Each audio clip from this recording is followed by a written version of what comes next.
Beatrice Ainsley was 31, unmarried, and she kept her father's accounts by candle.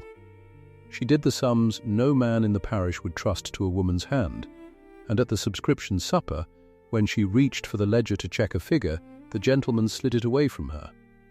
Not a matter for the parlour, they said. She did not flush. She folded her hands in her lap and waited. Then she named the floor aloud. A 10% dividend promised out of capital and not out of profit. Chairman Josiah Crale answered her before 40 subscribers. When the company requires a spinster's arithmetic, madam, it will already be past saving. And the long table laughed. Under her shawl, in her lap, lay a prospectus. Every phantom figure ringed in pencil. She closed it. She said nothing more. If you have ever been told to be quiet by people who never troubled to read the page, this story is for you. Before we go on, subscribe to the channel and tell me in the comments the town you are watching from tonight. I want to see how far this story travels, from how many quiet places. Now, let me take you back to the beginning, to a small stone vicarage in the North Riding of Yorkshire, in the years when the whole of England had gone mad for the railways. The parish was called Marden Cross. You would not find it on the grand maps. A church, a green, a bank, a scatter of farms up the dale, the kind of place where everyone knew the price of everything and the worth of very little. And in the vicarage at the edge of the churchyard lived the Reverend Silas Ainsley and his daughter. He was 68. His hands shook now over the figures, his eyes had gone soft and kind and dim. He could still preach, he could still bury and marry and christen.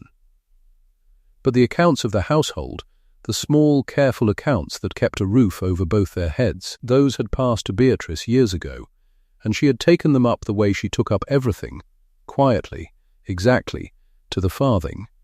She was not a beauty. The county had decided that long ago, and the county did not revisit its decisions. She had a plain, steady face and dark hair parted down the centre and eyes of a deep, clear green that most people never bothered to notice. She noticed things. That was her trouble, though no one called it that yet. She read to the end of every letter. She checked every column twice. When the butcher's bill came in a penny wrong, she found the penny. Here is what stood between the Ainsleys and want. £340. That was the whole of it. The careful savings of a lifetime of small economies set by a shilling at a time. Kept in the funds and in a locked drawer of the writing desk. £340 and not one penny more. And there was another sum she kept, though it was not hers and never would be. The parish charity fund. £220. Money given by the living and the dead to feed the poor of Marden Cross through hard winters. Her father was its guardian. Beatrice was its keeper. She knew every entry. She knew which widow had drawn on it in the bad year, and which had paid it back in eggs and mending. That money was sacred to her, more sacred than her own. So there she was, respected as a daughter, invisible as a mind, when the gentlemen of the parish spoke of grave matters, of harvests and prices and the great questions of the day. They spoke over her head as though she were a chair. She poured the tea, she trimmed the lamps, and she said nothing, because a woman who said too much was a woman talked about, and a vicar's daughter could not afford to be talked about. Then the railway came. Not the railway itself, not yet, not a yard of iron, not a single sleeper laid in the whole of the dale. What came was the idea of the railway. The Grand Yorkshire and Northern Union Railway Company, a line that would run clean through the county and join Marden Cross to the great cities and the great markets, and make every man who held a share in it rich. You have to understand what those years were like. The whole nation had lost its head. Everywhere you looked, men were forming companies and printing prospectuses and promising fortunes. Cooks put their savings into shares, clergymen, widows, half-pay officers. The papers were thick with new lines, and every new line swore it would pay 10%, 12, 15. and people believed it. They wanted so badly to believe it that belief cost them nothing at all, until the day it cost them everything. The shares in the Grand Yorkshire and Northern Union were £50 each, £5 to be paid on application, the rest to be called up as the work went on. 10 per centum guaranteed, the prospectus said. Guaranteed, as though a thing not yet built could guarantee anything. And the county drank it down like ale. Squire Redmayne, who owned the largest estate for miles, put himself down for £8,000. 8,000. The farmers followed. The tradesmen followed. Mr. Halloran at the Marden and County Bank grew very busy indeed, for it was Halloran who placed the subscriptions, and Halloran who took a small, quiet commission on every one he placed. The bank had never been so cheerful. You would go in for a £5 note and come out having promised 50 to the railway. Even her father caught the fever, gently in his way. He came to her one evening by the fire, the prospectus in his trembling hand, and he spoke of the parish charity. "Think, Beatrice," he said, "if the fund were put into the shares. 10%, £22 a year, on top of the capital. How many families we could carry through the winter. How much good?" She did not answer at once. She looked at the fire. She was a good daughter, and she loved him, and she knew how much he wanted to do good, and how little power the years had left him to do it. But she had read the prospectus. She had read the whole of it. "I would like to see the figures first, Papa," she said. "That is all, before we risk the poor's bread on a promise." He patted her hand. "Ever cautious," he said, and smiled at her as at a nervous child. But he did not put the money in that night, and that, though she did not know it yet, would be the difference between them and every ruined household in the Dale. The supper came in the spring. Josiah Crale was the chairman of the company, and Crale did not do things by halves. To raise the calls, he went from county to county, town to town, and everywhere he went he gave a supper. A grand one. He hired the largest room to be had, and set out the best wine, and gathered every man of standing for miles, and let them eat and drink at the company's expense, while he painted them pictures of the wealth to come. The supper at Marden Cross was held at the assembly room over the inn.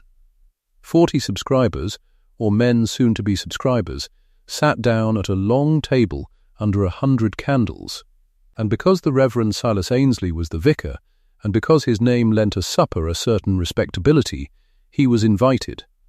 And because he could no longer go about alone in the evening, his daughter came with him, to see him there and to see him safely home. She had not wanted to come. She sat near the foot of the table where the women sat, the wives and the sisters and the one spinster daughter, and she watched. Crale was a handsome man in the way that costs money, fine coat, fine linen, a heavy gold watch chain across his front. He spoke well, he spoke beautifully. He spoke of the age of iron and the future of England and the men bold enough to seize it, and the table warmed to him, and the wine went round, and the faces grew red and glad. Then the prospectus was passed round the table, hand to hand, like a hymn sheet in church. Each man took it, glanced at the great numbers on the first page, the £50 and the 10%, and passed it on with a nod, well satisfied. None of them read it.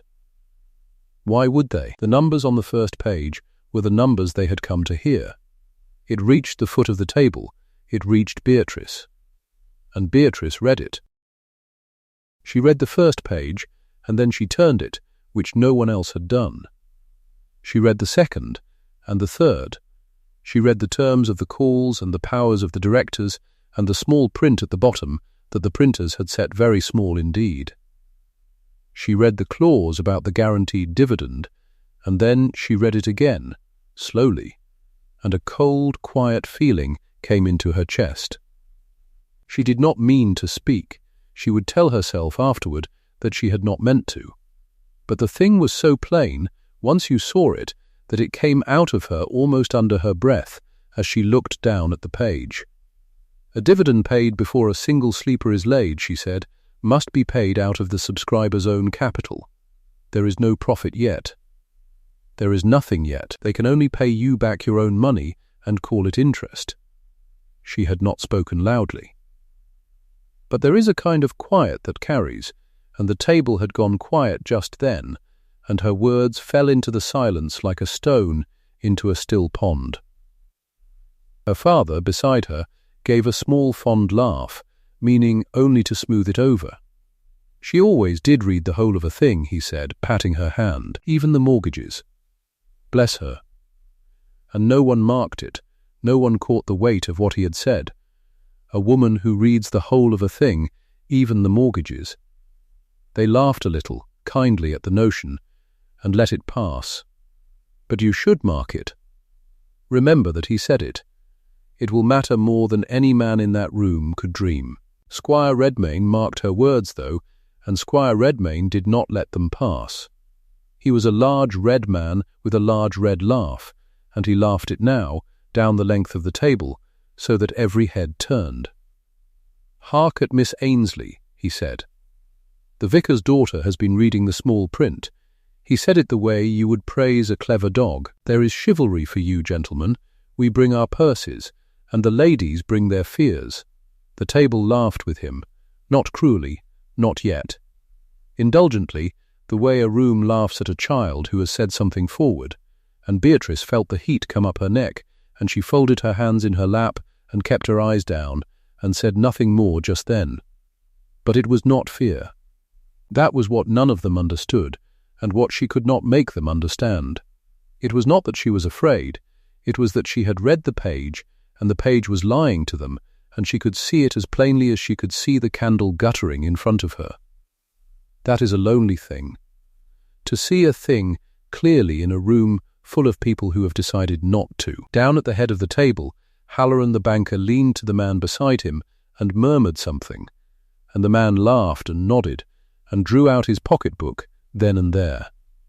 2 subscriptions taken before the cloth was drawn. The banker's clients, subscribing on the spot to show they were not the sort to be frightened by a spinster's fancy. She should have stopped there. Any sensible woman would have stopped there. But Beatrice was not, in the end, only sensible. She was exact, and a thing that is wrong stays wrong however much a room laughs, and she could not make herself pretend otherwise. So when the laughter died, she lifted her head, and she spoke again. Quietly, steadily, to the whole table this time, because there was no help for it now. "I do not doubt the railway," she said. "I doubt the arithmetic. A company that promises to pay you a return before it has earned a penny is paying you with the money of the man who subscribed after you. That cannot go on forever. When the new money stops, the payments stop, and the last men in lose everything." And now the room did not laugh. Now the room went still and cold, and 40 faces turned toward the foot of the table, and Josiah Crale set down his glass. He looked at her for a long moment. He was still smiling. But it was a different smile now, a thin one, the smile of a man who has been contradicted in his own house and means to make an end of it. "Madam," he said. His voice was smooth, and it carried to every corner of the room. "You are, I am told, your father's bookkeeper. A worthy office. I honour it. But there is a difference, madam, between keeping a household's pennies and reading the affairs of a great undertaking." He let that settle. "When the company requires a spinster's arithmetic," he said, "it will already be past saving." The room broke. It was a roar this time, a real one, wine loud and glad, the whole table rocking with it, glasses lifted, Redmayne pounding the board with his fist. Past saving. It was the best thing they had heard all evening. It was a line to carry home and repeat. And as they laughed, one of the gentlemen near her, still chuckling, reached across and drew the prospectus out of her hands, and slid the great open ledger of subscriptions that lay on the table away from where she sat, out of her reach, down toward the men. "Not a matter for the parlour," he said, and winked, and the laughter went round again. Beatrice did not flush this time. she had gone past flushing. She folded her hands, and she looked once, steadily, down the length of the candlelit table at Josiah Crale, and she saw him for exactly what he was, and he did not know it. That was the strange, cold comfort she carried home that night. He thought he had beaten her. He did not know she had read his book to the end. She got her father his coat. She walked him home through the dark churchyard, past the leaning stones, his hand on her arm. He was quiet. He had not laughed with the others, to his credit, but he had not spoken for her either, and when they reached the door he said, gently, "You must not mind them, my dear. They mean no harm. It is only their way. And you did speak very forward, for a supper. I know." "Papa," she said, and she lit his candle, and saw him up, and then she sat a long while at the writing desk with the marked prospectus open before her, going over the ringed figures one more time in the small hours, the way another woman might have wept. By Sunday it was all over the parish. That is how these things travel in a small place. Not the truth of what she said, only the shape of it, worn smooth and made small by every mouth it passed through. The vicar's daughter had made a scene at Mr. Crale's supper. The vicar's daughter had lectured the gentlemen on their own business. Poor Silas Ainsley, to have such a daughter. A clever woman was bad enough, but a clever woman who would not hold her tongue, that was a hard thing to sit near in church. They pitied her father. That was the cruelty of it, and it was aimed at her through him, which is the surest way to wound a woman like Beatrice. Poor vicar, they murmured over the graves after service. His girl means well.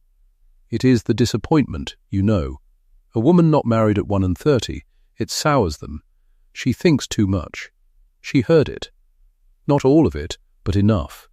You always hear enough. She stood in the churchyard on the Sunday in her plain grey, and she felt the glances slide off her and the whispers close behind her back like water, and she kept her chin level and made no sign. Her father beside her seemed smaller than he had been. Older, she minded that far more than anything they said of her. And it began to cost her, in the small ways a woman's standing is spent. The sewing circle met on Thursdays, and Beatrice had gone to it every Thursday for 11 years.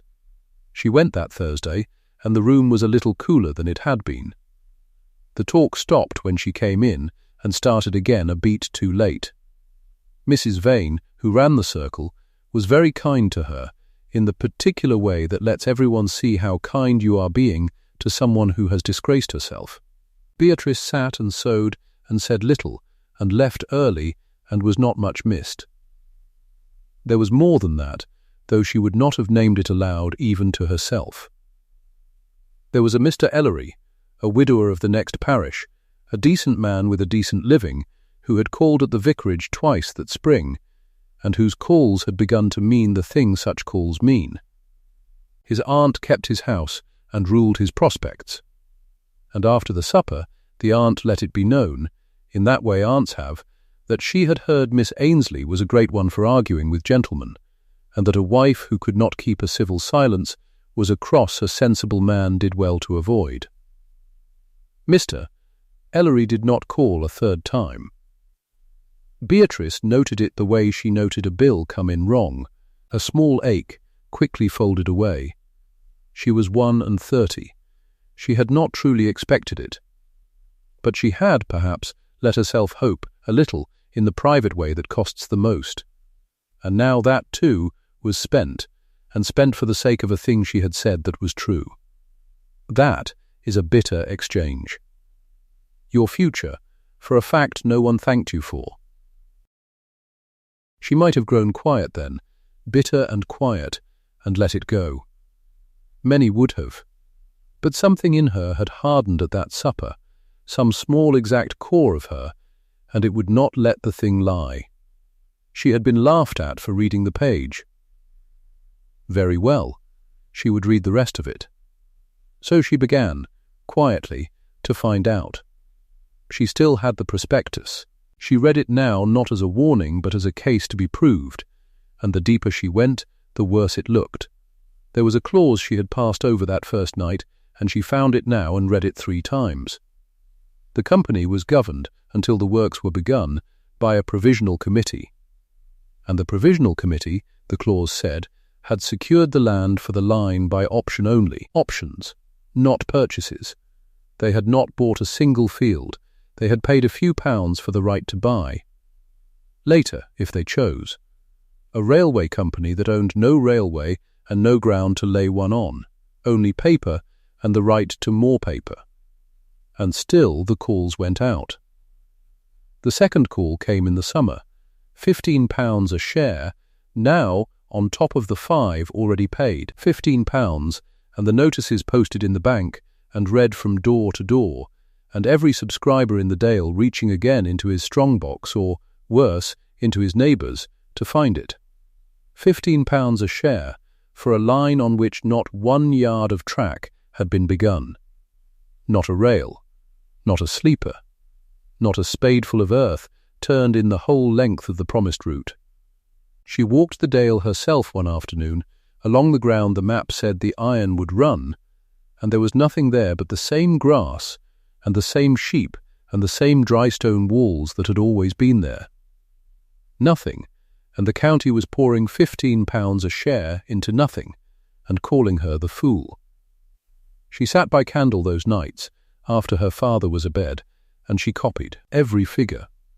The shares issued, the calls made, the sums the prospectus claimed, and the sums it could not account for. She wrote them out in her small exact hand in a book she kept locked away, and she ringed in pencil, on the prospectus itself, every figure that was a lie.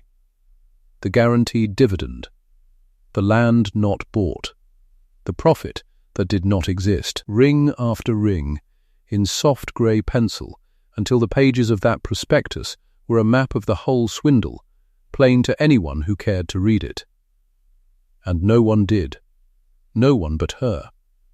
Then, one wet evening, help came from a place she had not looked for it. There was a young clerk at the Marden and County Bank, Tom Sedgwick. 20 years old, thin, quick, frightened of his own shadow, and of Mr. Halloran most of all. He had been at the supper, standing at the back with the other under-servants of the evening, and he had heard every word, and unlike the gentleman at the table, Tom Sedgwick had believed her. Because Tom sat all day at the ledgers of the bank, and Tom had begun, quietly, to be afraid. He caught her outside the bank in the rain, under the eave, when there was no one by. He would not look straight at her. He turned his hat in his hands. "Miss Ainsley," he said low and fast. "I ought not to speak. I'll lose my place if it's known. But you were right, miss, at the supper. You were right, and they laughed, and I've watched the book since, and I can't sleep for it." She stood very still and let him talk. "The dividend," he said, "the 10% they paid the first subscribers back at the start to draw the rest of us in. I've traced it, miss. It never came from any profit. There's no profit. There's nothing. It came from the new money. The £5 the new men pay on application, that's what they've been paying the old men their dividend with. Robbing the one to pay the other, and calling it a return. And the calls, the £15 that's going the same road, or into Mr. Crale's own pocket, I can't tell which, but it isn't going into any railway, miss, I can promise you that." Beatrice looked at the frightened boy in the rain, and she understood that he had just handed her the last piece. She had seen the shape of it from the page. He had seen the money move. Between the two of them, they had the whole of it. It was not a bad company or a foolish one. It was a swindle, built and run as a swindle from the first line of the prospectus, and Josiah Crale meant to collect every call he could and be gone before the first true dividend fell due and the whole thing showed hollow. "Thank you, Tom," she said. That is all she said. But she said it in a way the boy would remember all his life, because it was the first time in his 20 years that anyone had thanked him for the truth instead of punishing him for it. He would remember that. It would matter, later, more than either of them could see. She walked home in the rain with the whole thing clear in her mind at last. And clear brings its own kind of dread. She knew now. She knew for certain. And knowing, She could no longer tell herself it was only a caution, only a woman's care. It was a certainty. The Grand Yorkshire and Northern Union was going to fall. Not might, would, and when it fell it would take down every household in the Dale that had trusted it. Redmayne, Halloran's clients, the farmers, the tradesmen, and her father, if her father had his way, and the parish poor along with him. That was the thing that decided her. Not her own £340, though God knew that was all they had. It was the 220. The charity fund. The poor's bread. Her father, kind and dim and trusting, still spoke of putting it into the shares, still spoke of the good the 10% would do, and she could not let him, whatever it cost her, whatever they said. So she did not denounce Crale, she did not go to the papers, or to the magistrate, or stand up in the churchyard and cry swindle to a parish that had already decided she was hysterical. What good would her word do? She was the spinster who had made a scene. They had made their minds up about her. A woman's voice would only draw more laughter down on her father's grey head. No, she would not raise her voice at all. She would do the one quiet thing that was hers to do, and let the doing be her only answer. She waited until a still evening when her father was rested and gentle and near the fire. And she did not argue with him. She had learned, at last, that arguing was not her way in. She sat beside him, and she took his shaking hand, and she spoke to him softly, as his daughter, not as his bookkeeper. "Papa," she said, "you have trusted me with the pennies all these years, and I have never lost you one of them. I am asking you to trust me with this, not because I am clever, because I love you, and I love the poor of this parish as you have taught me to. I have read the whole of that company, Papa, to the very end of the page. And it is not safe. It is not safe for our little money, and it is a sin against the poor to risk their bread on it. Let me put it somewhere dull. Somewhere sure, 3%, and no glory. Will you let me?" He looked at her for a long time in the firelight. He was old, and he was tired, and something in his daughter's steady green eyes, some weight there that had nothing to do with fear, reached him where all the gentleman's laughter had not. He did not fully understand. But he trusted her. In the end, after all of it, he trusted his own daughter more than he trusted Josiah Crale, and that was the whole of the difference. "Do as you think best, Beatrice," he said. "You always did read the whole of a thing." The very words he had used at the supper, that no one had marked. She marked them now. So she did it. The next market day she went, quiet and plain in her grey, into the very bank where they had laughed at her, and she moved the money. The £340 of their own savings, and the 220 of the parish charity, out of reach of the railway for ever. Into the consols, the government funds. 3%, safe and dull and slow, the investment they made jokes about, the refuge of timid old women and men with no nerve. Halloran himself was cool with her over the counter, and could not help a small superior smile as he wrote the transfer, for it confirmed everything the parish said. The vicar's daughter, too frightened for the great line, hiding her pennies in the dull old funds while brave men made their fortunes. Let him smile. She took her receipt and folded it away and thanked him and walked out into the market square with her back straight. That evening she did one last thing. She took the prospectus, the one with every lie ringed in her soft grey pencil, and she read it through one final time by candle, from the first page to the last. Then she closed it, and she laid it in the drawer of the writing desk, and she turned the small brass key, and she locked it away. £560 safe in the funds. The truth locked in the desk, and her mouth shut, at last, before the whole laughing parish. She had made no speech. She had won nothing. She had lost her good name, her Thursday circle, and whatever small future Mr. Ellery might have been.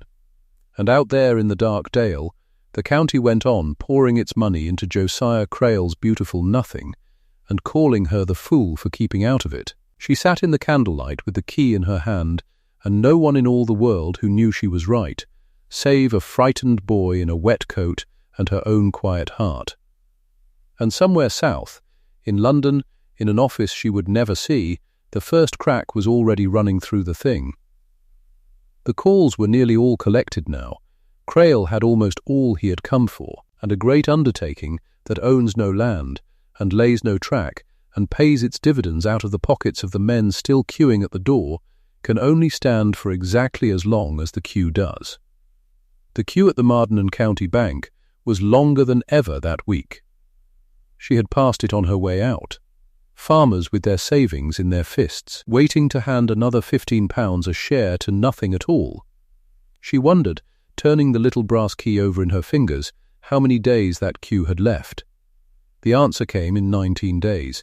She counted them afterward, though she had not meant to keep a tally. It was the sort of thing her mind did without asking. 19 days between the night she turned the little brass key and the morning the whole thing broke apart. And in those 19 days the parish went on exactly as it had. Nobody read the page. Nobody wanted to. The Grand Yorkshire and Northern Union was the talk of every table, not the doubt of it, the glory of it. Men who had never owned a share of anything in their lives now spoke of dividends as though they had invented the notion. The blacksmith had subscribed. The corn factor had subscribed. Old Widow Pargeter, who took in washing, had put in her burial money for a single share because the schoolmaster's wife told her it was safe as the Bank of England. Beatrice heard it all. She heard it in the shop, over the flour. She heard it at the churchyard gate, where the same women who had cooled toward her now warmed to each other over the coming riches. And she said nothing. She had learned at that supper what her saying was worth. Less than nothing.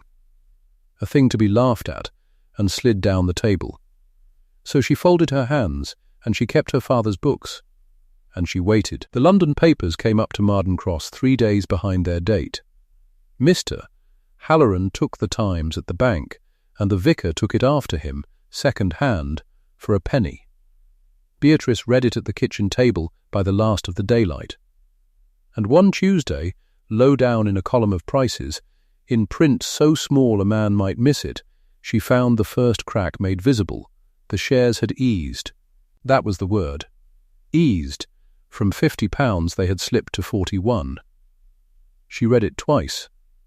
Then she folded the paper along its crease and sat very still. £41. £9 gone off every share in the county, and not a soul in Marden Cross the wiser.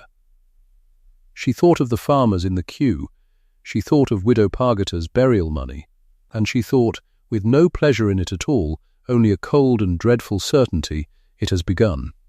That evening she walked to the bank, though she had no business there. She wanted to hear how the great men would carry it. And she heard. Mr. Halloran stood on the step in his good coat, and a knot of subscribers stood about him, and one of them had the same column open in his hand. His face was pale. He asked Halloran straight out, was there danger in it, this easing? Halloran laughed. She would remember that laugh. He laughed the way a man laughs who has staked his own name on a thing and cannot now afford to doubt it. Danger, he said. My dear sir, this is health. A great stock does not climb in a straight line. It breathes, it corrects. 41 today, and I tell you it will be 60 before the line is opened. I have been a banker in this town 11 years, and I know a bargain when the timid hand it to me. I am buying more this very week, for my own clients, and for myself. And the men were glad. She watched their shoulders come down from about their ears. They had been given permission to believe, by a man in a good coat who took a quiet commission on every pound of it, and they went home and told their wives it was all quite safe. Squire Redmayne bought too.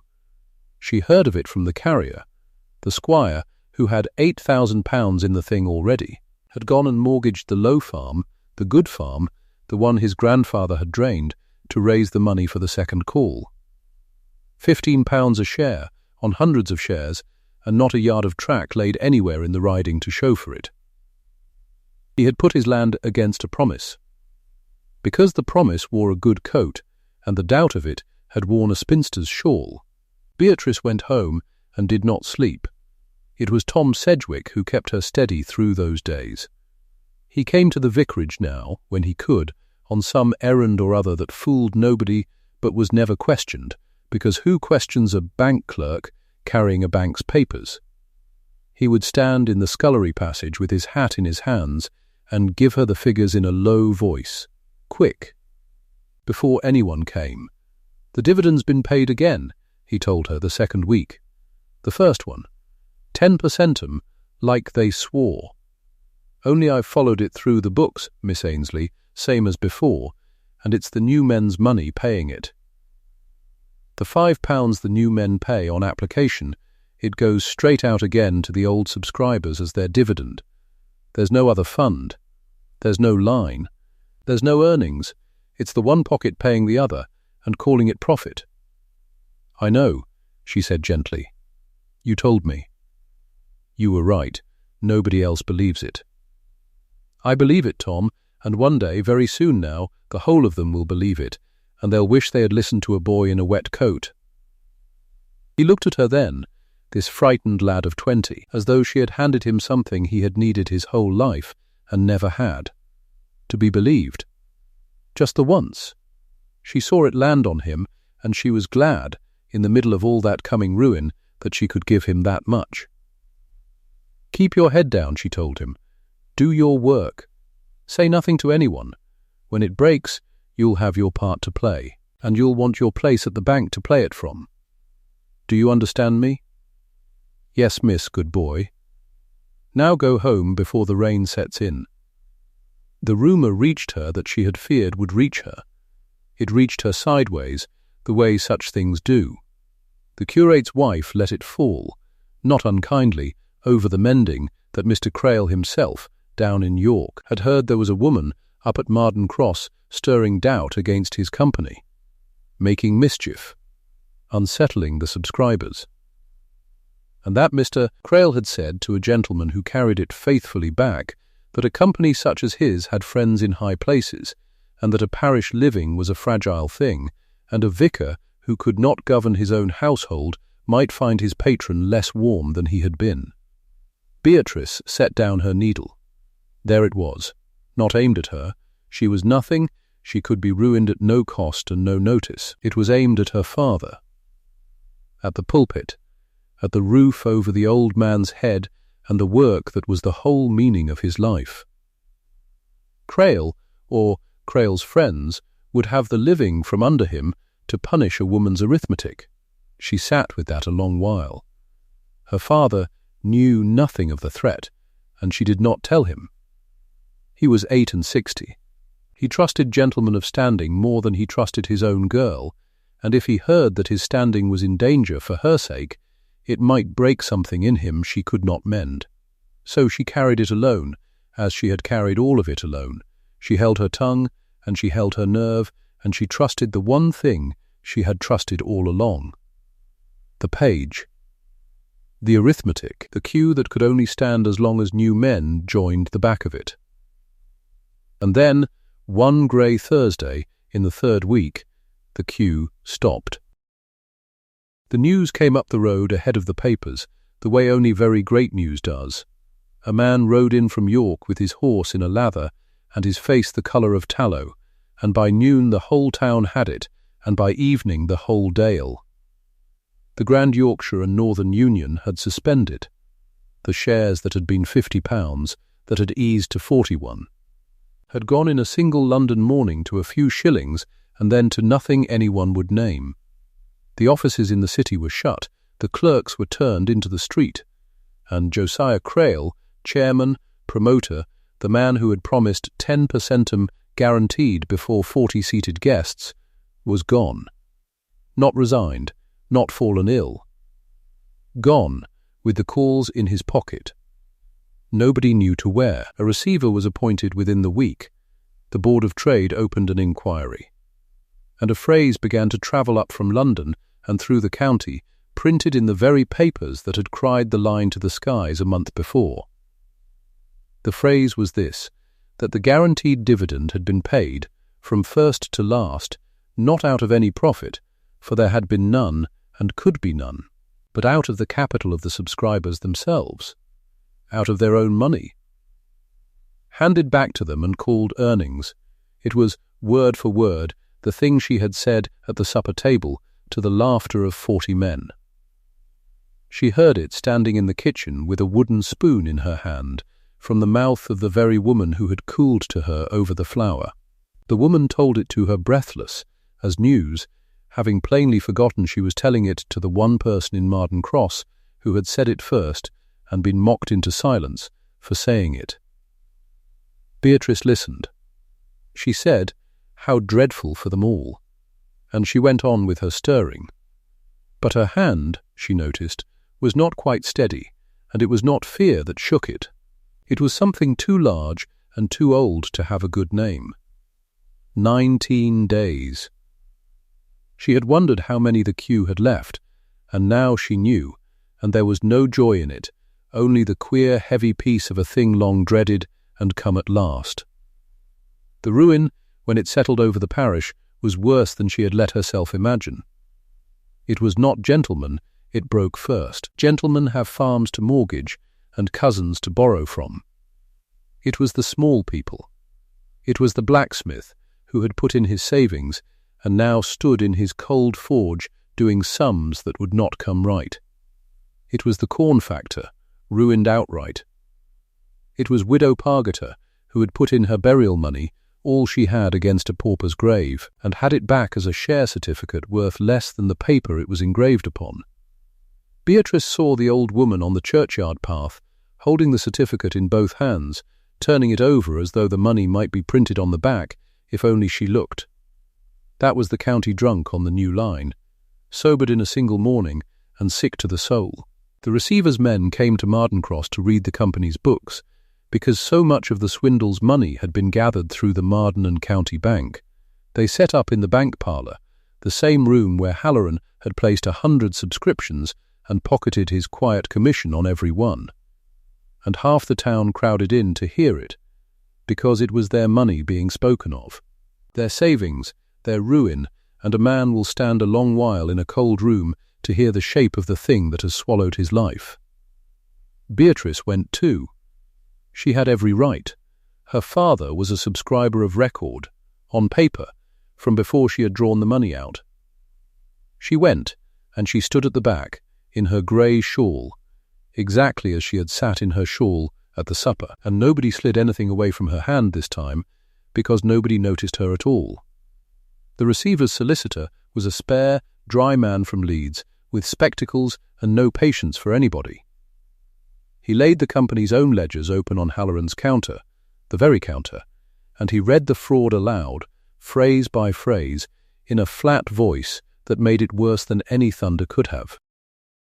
He read that the company had purchased no land, that it held its ground, where it held any, by option only, the mere right to buy, never the buying. He read that not one sleeper had been laid, not 1 yard of iron, and that the surveys quoted in the prospectus had been paid for and then set aside. He read that the 10 per centum dividend, the guaranteed dividend, had been disbursed in full knowledge that there existed no revenue whatever to support it, and had been drawn directly from the application money of later subscribers to satisfy the earlier, which, said the dry man, looking at no one over his spectacles, is in law and in plain English a fraud upon every man who paid after the first. The room was silent. You could hear the fire settle, and into that silence young Tom Sedgwick stepped forward from behind the counter, where he had a clerk's right to stand, and he laid a folded paper down beside the receiver's ledger. Quietly, almost shyly. But he laid it where every man could see. It was a prospectus, the Grand Yorkshire and Northern Union prospectus, the same that had gone round the supper table like a hymn sheet, and down its every column, against its every figure, ran a fine grey pencil line. Each false number ringed, each phantom sum marked out, a dividend queried here, an option noted there. The whole swindle traced in a small, neat hand, in soft grey lead, months before the receiver from Leeds had ever opened a book. The solicitor picked it up. He read it.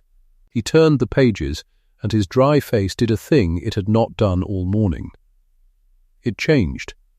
"Whose is this?" he said. "This is the auditor's own findings. Point for point. This was done before we were ever called. Whose work is this?" And Tom Sedgwick, 20 years old, who feared his place more than anything in the world, lifted his chin and said, in a voice that only shook a little, "It's Miss Ainsley's, sir, the vicar's daughter. She read the whole of it back in the spring and marked it and told them at the supper it was a swindle, and they laughed her out of the room. Every head in the bank parlour turned. They turned to the back, to the grey shawl, to the quiet woman standing where nobody had troubled to look. 40 men had laughed her down in the spring. Rather more than 40 stared at her now, and there was not one laugh among them. And Mr. Halloran, who had laughed on his own doorstep and called the ruin health, Halloran, who had slid the ledger away from her hand at that very supper because it was not a matter for the parlour, Mr. Halloran stood behind his own counter and could not lift his eyes. He looked at the wood. He looked at the ledger. He looked at his own hands that had taken the commissions, and he could not, for the whole length of that dreadful room, bring himself to look at Beatrice Ainsley. She did not make him. She said nothing at all. She let his own bowed head be the whole of his sentence, and it was a heavier one than any word of hers could have been. Then she drew her shawl a little closer, and she went out of the bank parlour into the market square, past the men who moved aside to let her by, and she walked home with her back straight, exactly as she had walked home the day she folded her hands and lost her good name. Only this time nobody laughed. The Sunday that followed was the hardest of all for the mockers, because on Sunday they could not stay away. The parish had to come to church, ruined or whole, and pass through the churchyard gate where the vicar's daughter stood beside her father while he greeted his flock.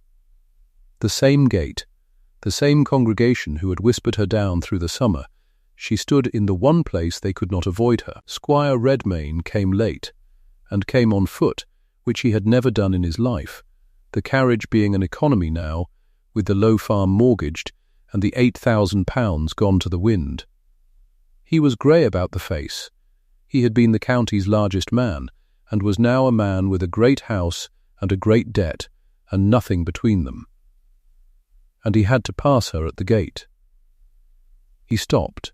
He took off his hat, which he had never once done for her before, and he began, in the rolling, chivalrous voice he had used to laugh at her, to make his apology.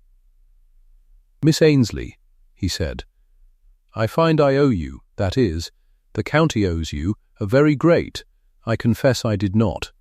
A man of my position could hardly have foreseen. Good morning, Squire," she said. That was all. Good morning, Squire, not cold, exactly, only complete. She gave him the 2 words a Christian woman gives any neighbour at a church gate, and not 1 word more, and then she turned to help her father with the next parishioner, and left the squire standing there with his hat in his hand and his apology unfinished in his mouth, before the whole of the same congregation who had watched her be laughed at in the spring. He put his hat back on after a moment and went in to his pew. He did not try again. There are men who can bear ruin better than they can bear 2 civil words that will not warm to them, and Aldous Redmayne learned that morning at a church gate, before every soul whose whisper had wounded her, exactly what his chivalry had ever been worth, dry, public, finished, and she had raised nothing louder than a good morning to do it. Of Josiah Crale there was no reckoning at all, because reality had reckoned with him already, and reality needs no help from a woman's tongue. There was a meeting held down in York to wind the company up. The subscribers who could travel went to it, to watch their money declared dead by lawyers. And Beatrice heard of it afterward, and the thing they told her of that meeting was this, that at the head of the long table, where the chairman ought to have sat, there was an empty chair, Crale's chair, and no Crale in it, and no Crale to be found in all of England, and a warrant out for him that would likely never be served. That empty chair was his sentence, not her voice. She never once spoke his name in anger, not at the supper, not at the collapse, not ever.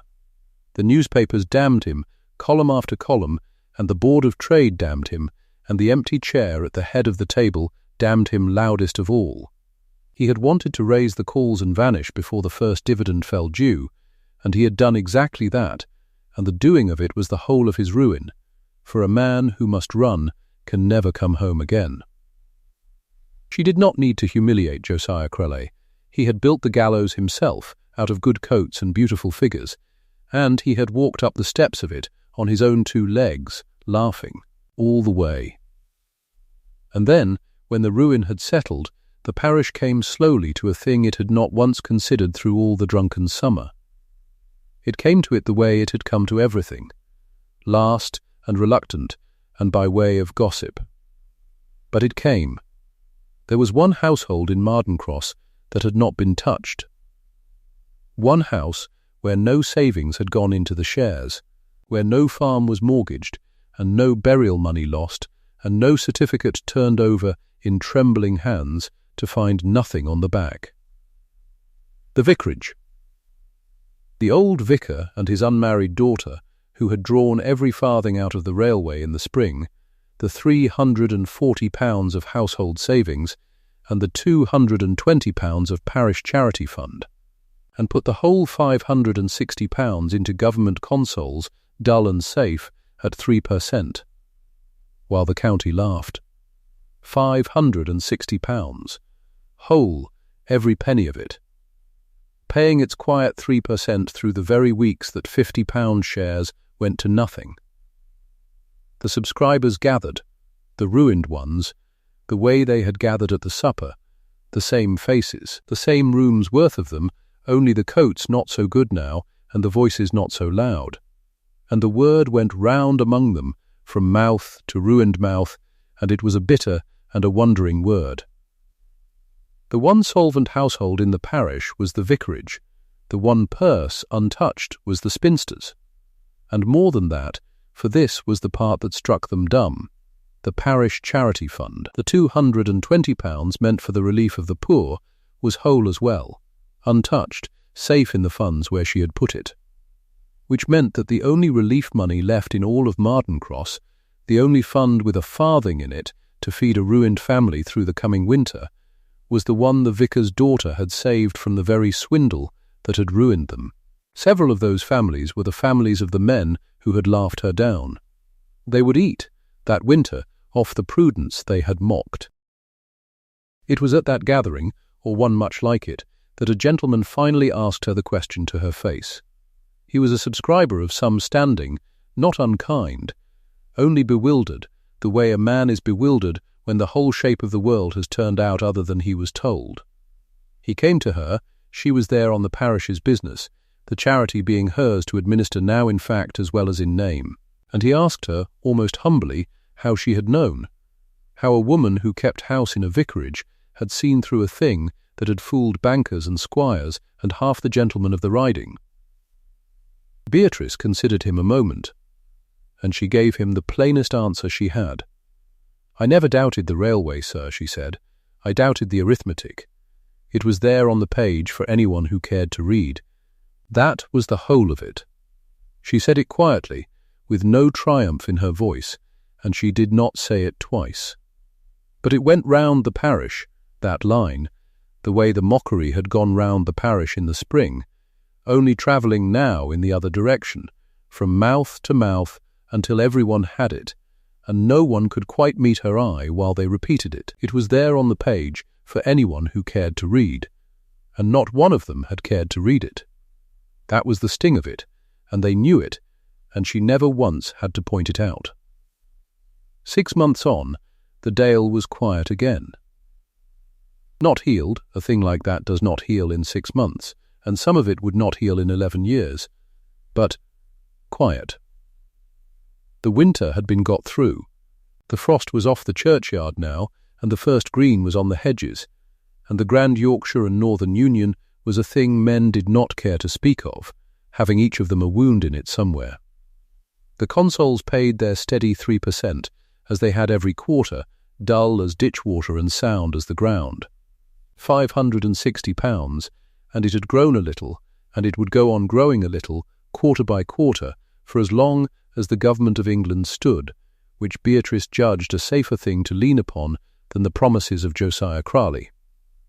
The parish charity fund, the £220 she had carried out of the fire, had done its work all winter. It had bought coal for the blacksmith's family when the forge stood cold. It had paid a doctor for the corn factor's youngest. It had kept widow Pargeter, whose burial money was gone forever, off the parish and in her own small room with a fire in it. Several of the families it fed were the families whose women had cooled to Beatrice over the flour, whose men had laughed at the supper. She fed them just the same. She did not mention the summer to any of them, and she took no reckoning at the door. The fund was for the poor of Marden Cross, and they were the poor of Marden Cross, and that was the beginning and the end of her arithmetic. Her father was restored. There had been a bad fortnight, in the depth of it, when the threat against the living seemed to hang very near, when a great man's displeasure might have had the old vicar out of his pulpit for his daughter's sake. But the great man was ruined now himself, with no displeasure left to spend, and Crale was gone, and the patron, learning at last whose household had come through clean, and whose daughter had been proved right before the whole county, found himself very warm toward the Reverend Silas Ainsley indeed. The old man kept his pulpit. He kept his roof. And he did one thing more, in the quiet of the spring, that Beatrice had not looked for and did not ask. He let her keep the parish accounts openly. Not in secret, by candle, unthanked, openly, he told the churchwardens, in her hearing, that his daughter kept the books, and had kept them these years, and kept them to the farthing, and that any man with a question about the parish money might apply to her, and would get a straighter answer than he himself could give. He said it plainly, before men, the thing he had never quite been able to say when it would have cost him something. It cost him nothing now. It was only the truth, and the truth had become, that year, a thing a man might safely stand beside in Marden Cross. Beatrice took the ledger to the vestry table in the daylight, and did the parish sums where anyone might see. It was a small thing. It was, in a way, the only reward she had wanted from the first, not to be right, for she had always been right. That was no reward, that was only lonely. But to be allowed to be right out loud, to keep the books in the light. The marked prospectus lay still in the drawer of the writing desk, under the little brass key. She took it out, now and then, not often. The pencil rings had faded a little with the months. The soft grey lead does not hold forever. She would look at the ringed figures, the phantom dividend, the land held by option only, the 10 per centum promised out of nothing, and then she would fold it and lay it back and turn the key. She did not need it any longer. It had done its work in the bank parlour, beside the receiver's ledger, matched to the auditor's findings word for word, but she kept it. A woman keeps the page she read to the end, when the whole loud room read nothing and was ruined for it. Squire Redmayne she saw sometimes still, at the church gate. He tipped his hat to her, every time, very correctly. She answered him, every time, very correctly. Good morning, Squire, never a degree warmer than that first Sunday, and he had long since stopped hoping it might be. He had his great house yet, and his great debt, and the Low Farm gone. He had learned what he had to learn. Mr. Halloran was still at the bank. A banker does not fall as far or as fast as a chairman, and 11 years of standing carried him just through the storm. But he no longer placed shares. He had lost the taste for it, or the nerve, or the custom, for the people of Marden Cross having been placed once into ruin by a man in a good coat, were slow now to be placed anywhere at all. When a farmer had money to put by, he came more and more to the vicarage first, and asked the vicar's daughter quietly what she thought of it, and she would look at the thing, all of it, every page, and tell him plainly whether the arithmetic held. It usually did not. She saved a good many small purses that year, 1 page at a time, and asked no commission on any of them. She thought sometimes of the supper, of the long candle-lit table and the ledger sliding out of her reach, and Crale's voice, when the company requires a spinster's arithmetic, "Madam, it will already be past saving." He had been right, in the end, though not as he meant it. The company had required her arithmetic. It had been there for the taking, ringed in grey pencil, months before the crash. And they had slid it away from her hand, and laughed, and it had all been past saving after that, for them, not for her. She had saved what was hers to save, and held her tongue, and let the page do the speaking when the time came for pages to speak. On a spring evening, much like the one where all her waiting had begun, she sat at the writing desk with the parish ledger open before her and a single candle lit, though she scarcely needed it yet, the days being longer now. The columns ran down the page in her small, exact hand. Every figure true, every farthing accounted. The relief money going out where it was needed, and the safe dull consols paying their 3% behind it all, quiet as breathing. Her father was asleep in his chair by the fire. The house was still. And Beatrice Ainsley, 31, unmarried, a vicar's daughter of no standing whatever in the matter of money, ruled off the day's accounts with a steady line, and sat a while in the candlelight content. She had made no speech. She had ruined no one. She had raised her voice not once above a good morning. She had only read the whole of a thing, to the last page, when the loud and certain world could not be troubled to read past the first, and then she had waited, and kept her nerve, and let the truth arrive on its own 2 feet, as truth always does, whether a room believes it or not. A page read to the end, it had turned out to be worth more than all the certainty of a laughing table. It usually is. If you have watched this far, tell me the town you are watching from. I want to see how far this quiet story travels.